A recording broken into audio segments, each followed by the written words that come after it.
People, welcome back to How to Start Calisthenics, and we are at part 15. Today, we are talking calisthenics cheat codes. What do I mean by cheat codes? I mean turning what we're constantly failing at to successes. We're gonna work on two main skills, muscle ups and L-sits, and how we can make them way easier for us to unlock. All right, find some space, let's lock in. First up, we've got our L-sit. I'm always getting questions on why are my quads hurting, why are my hamstrings tight? I do my L-sit compressions, but I just cannot hold up on the air for long enough. Our reps are looking like this. Pushing up, legs shaking, legs bending. Guys, it's about changing that entry and making it easier for us to get into it to start with, and we will compound that as time goes on. So what I want you to do is grab your Gravity Fitness parallettes.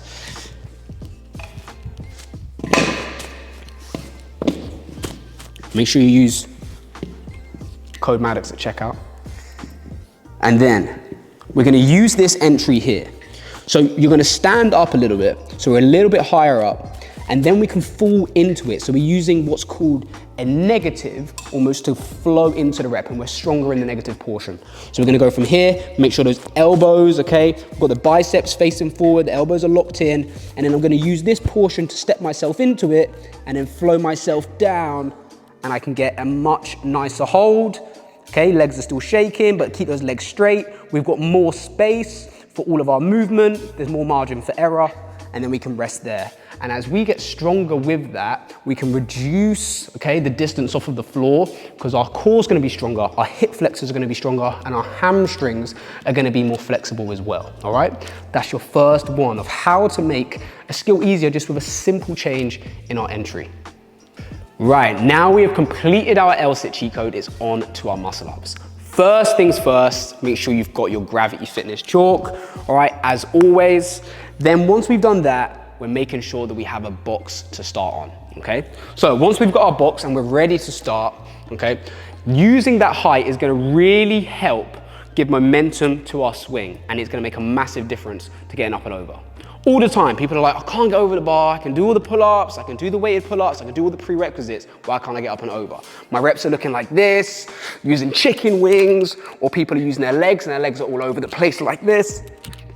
Listen, we don't need to be starting dead under the bar. Yes, athletes do that, and don't get me wrong, we are striving towards that. But to start with, we're gonna work smartly again. So, using that box, using that height, it's gonna give us a nice shift in momentum to allow us to swing and get a nice controlled and paced swing. And then once we've done that, we're gonna have our head looking up, drive up, use a little bit of a knee drive if we need to, and get up and over the bar, okay? Watch the difference. So using this box to jump myself into the rep, looking up and over, okay? Nice clean rep. Compared to if I just start myself underneath the bar, okay? And I'm someone that's been training for over 10 years, starting underneath the bar, how much harder work that is.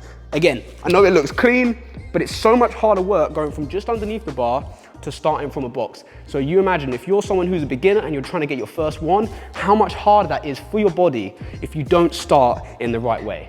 So use that box, use that chalk, look up at the bar, and you're gonna find yourself with your first muscle up, or find yourself with some cleaner muscle ups. Guys, that is a wrap. We have learned there how to effectively now get into an L-sit to make our holds longer, or to just get our first hold. And we have also worked out now how to effectively enter into a muscle up to make sure we can output the most power possible.